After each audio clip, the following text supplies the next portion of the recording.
Assalamualaikum warahmatullahi wabarakatuh. Siswa-siswi kelas 7, mudah-mudahan kalian semua dalam keadaan sehat. Kali ini kita akan belajar mengenal bentuk aljabar.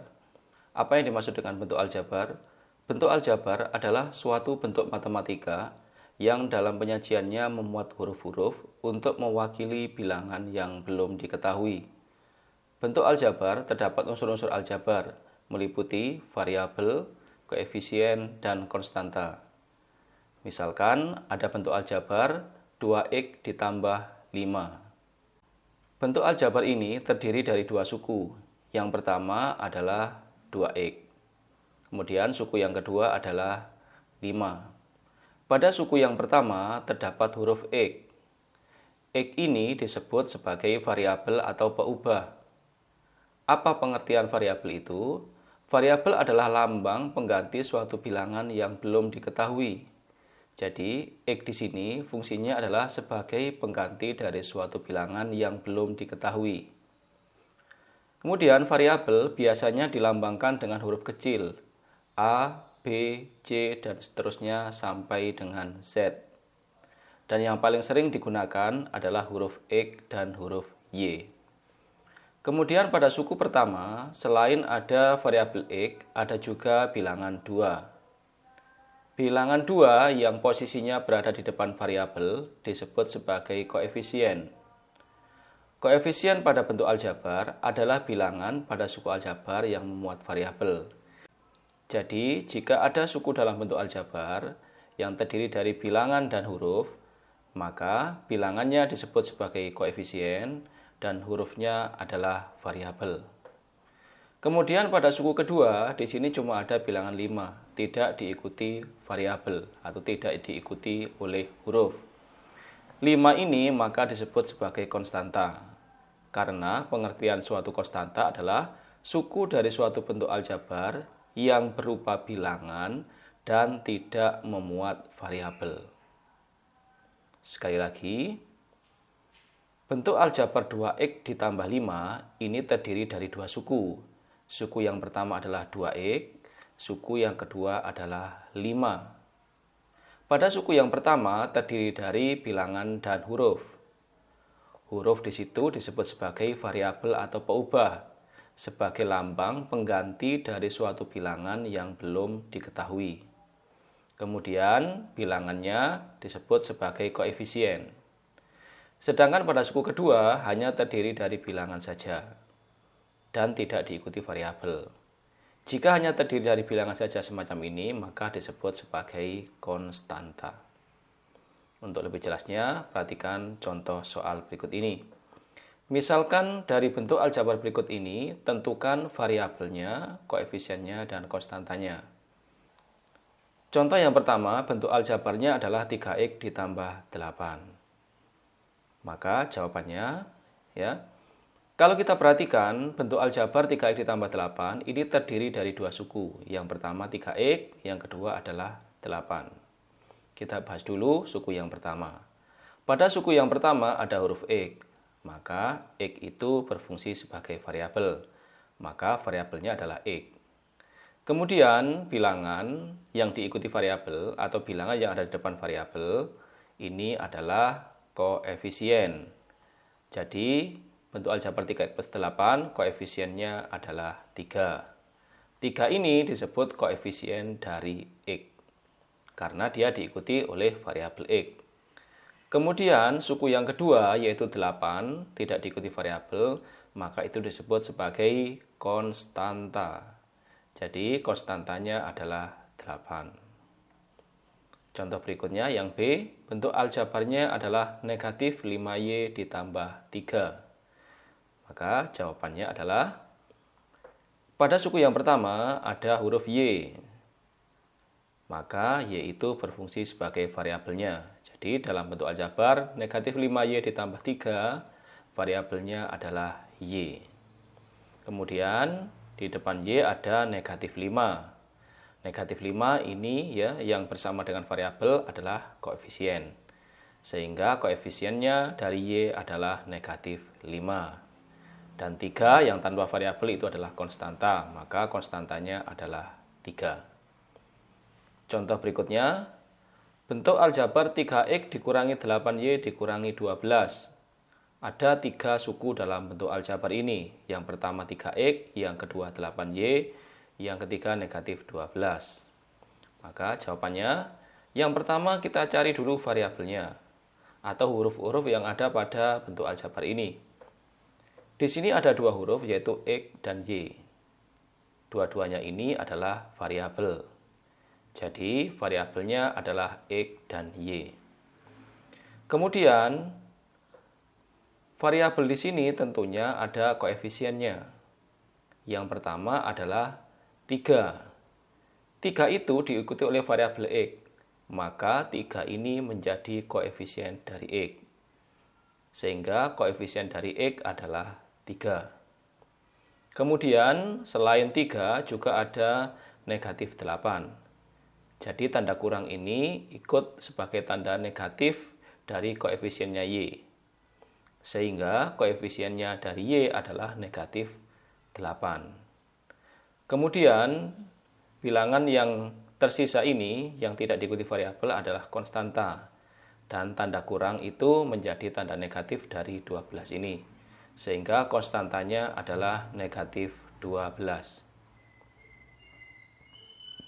Kemudian bagaimana kalau kita menuliskan kejadian sehari-hari dalam bentuk aljabar? Contoh misalkan Pak Ahmad membeli buku sebanyak 2 kardus dan 3 buah buku. Bagaimanakah bentuk aljabar dari banyaknya buku yang dibeli Pak Ahmad? Kalau diilustrasikan, buku yang dibeli Pak Ahmad tampak seperti pada gambar di samping ini. Ya, di situ ada 2 kardus, isinya adalah buku yang sama dengan yang terlihat di sini. Tetapi banyaknya buku yang ada di dalam kardus itu belum diketahui. Sekali lagi, kardus ini berisi buku-buku yang terlihat ini. Tetapi banyaknya buku di dalam kardus ini belum diketahui. Nah, banyaknya buku dalam kardus yang belum diketahui, maka banyaknya buku dalam kardus itu menjadi variabel. Kenapa? Karena belum diketahui. Ingat, variabel itu berfungsi untuk menggantikan bilangan yang belum diketahui. Karena tadi banyaknya buku belum diketahui, maka itu menjadi variabel. Misalkan kita beri lambang X. Maka banyaknya buku dalam kardus itu kita sebut X. Ini juga sebut X. Sehingga di sini ada 2 X, ya, ada 2 kardus buku. Kemudian banyaknya kardus itu menjadi koefisien. Karena kardusnya ada 2, maka koefisiennya 2. Sehingga untuk 2 kardus buku ini, itu kalau dituliskan dalam bentuk aljabar akan menjadi 2X. Kemudian, buku yang terlihat, ini terlihat ada 3 buku. 1 buku itu dianggap diwakili oleh bilangan 1. 1, juga 1, ini 1. Tampak seperti ini. Karena bukunya sudah terlihat dengan jelas, ya, sudah diketahui, maka itu menjadi konstanta.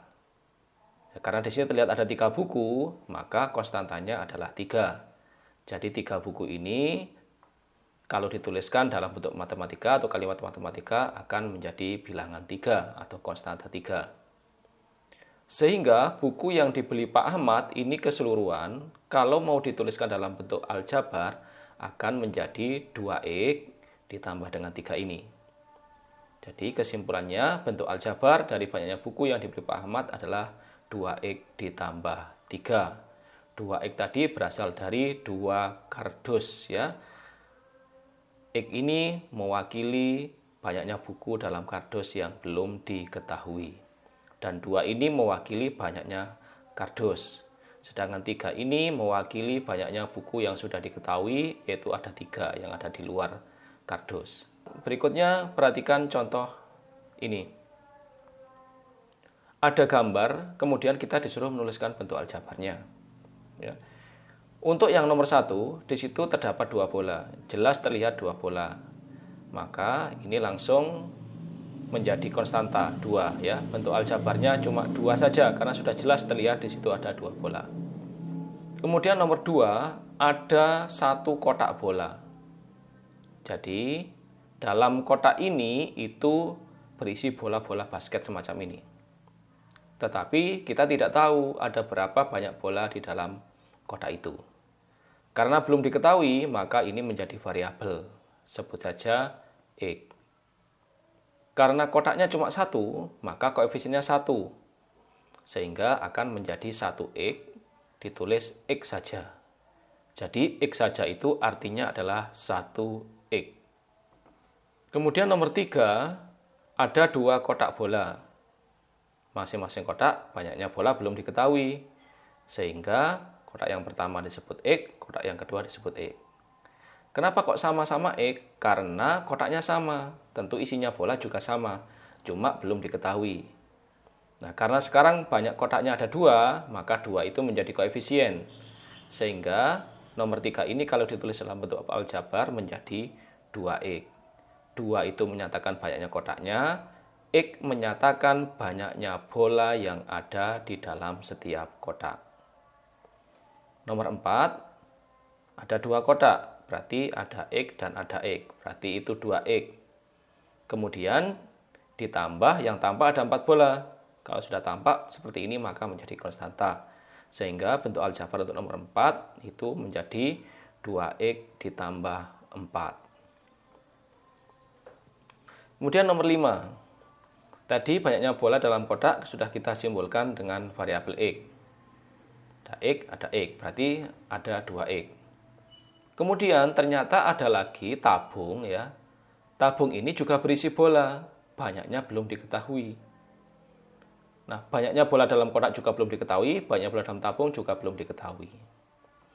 Karena ada 2 yang belum diketahui, yaitu kotak dan tabung, maka untuk yang ditabung ini kita juga menjadikan sebagai variabel. Tetapi variabelnya tidak boleh sama dengan yang ada di dalam kotak ini. Karena apa?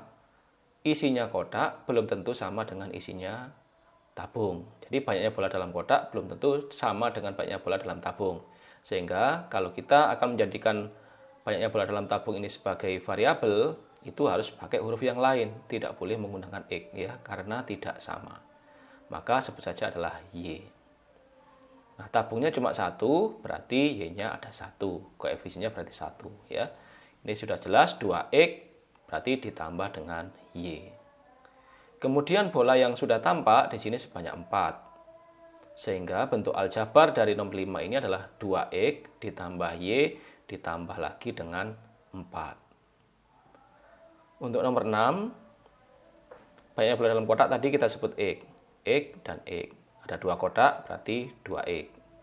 Kemudian banyaknya bola dalam tabung tadi kita sebut sebagai Y. Y-nya ada 3, maka 2X ditambah 3Y. Kemudian bola yang sudah tampak, yang sudah jelas terlihat ada 6. Maka bentuk aljabar dari keseluruhan ini adalah 2X ditambah Y ditambah dengan 6. Kemudian contoh soal lagi yang lain adalah suatu ketika Pak Ferry membeli 2 karung beras untuk kebutuhan hajatan di rumahnya. Setelah dibawa pulang, istri Pak Ferry merasa beras yang dibeli kurang. Kemudian Pak Ferry membeli lagi sebanyak 5 kg. Nyatakan bentuk aljabar dari beras yang dibeli Pak Ferry. Nah, kita di sini diberi satuan kilogram ya. Berarti ini nanti satuan untuk berat berasnya kita pakai kilogram.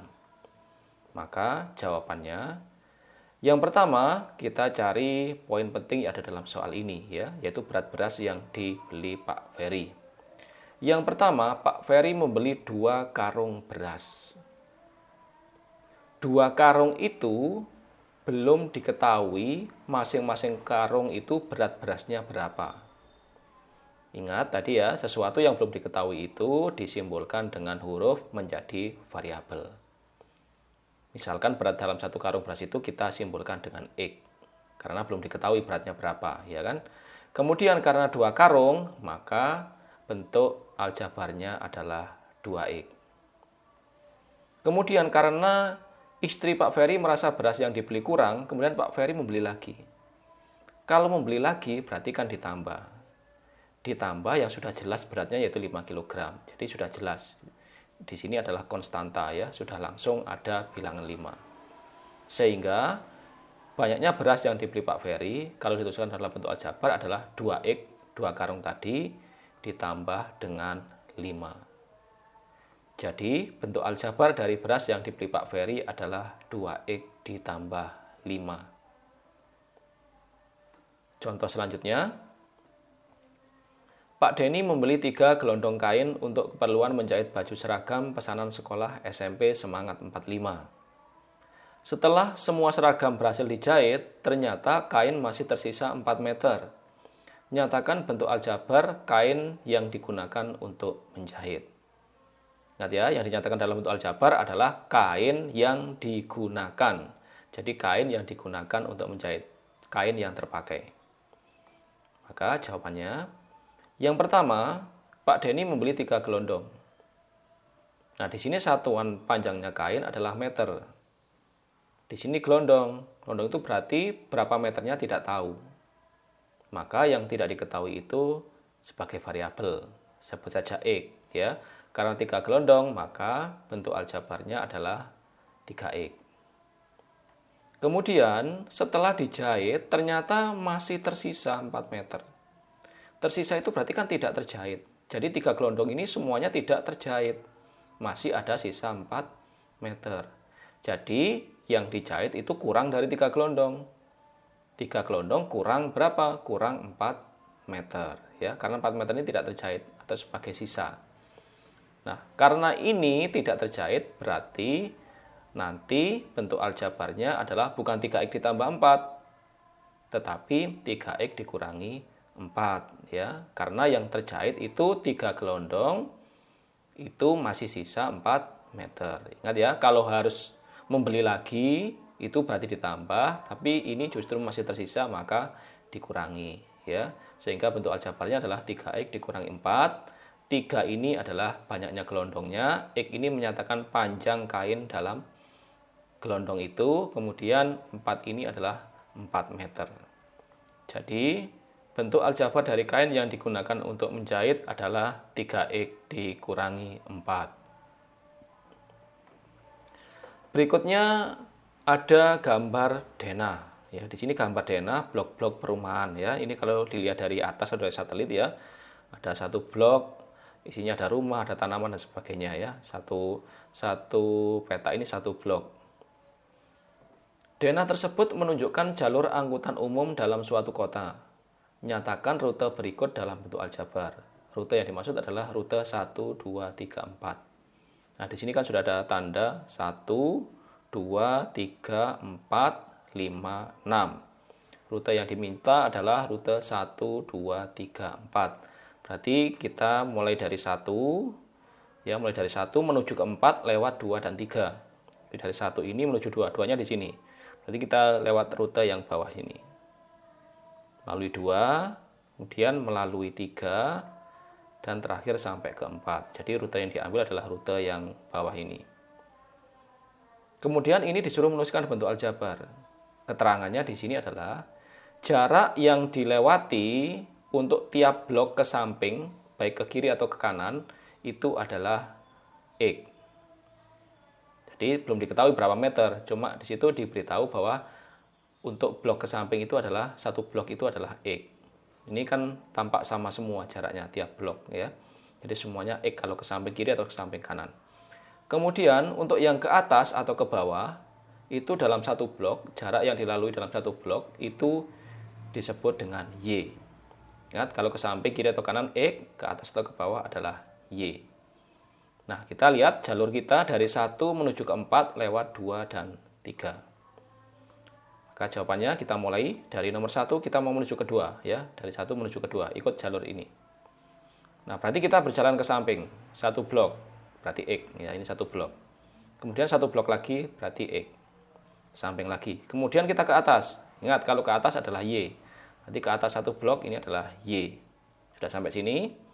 Kemudian kita ke samping kanan lagi ya, samping kanan berarti satu blok lagi X. Sudah sampai di 2. Kemudian mau menuju ketiga kita masih ke samping kanan lagi satu blok, berarti X lagi. Kemudian ke atas satu blok berarti Y. Kemudian ke samping kanan lagi berarti X. Ke atas lagi Y. Ke samping kanan lagi X. ke atas lagi, sudah sampai 3 kita ya, sudah sampai 3, kita kan harus sampai ke 4. Ke atas lagi 1 blok berarti Y.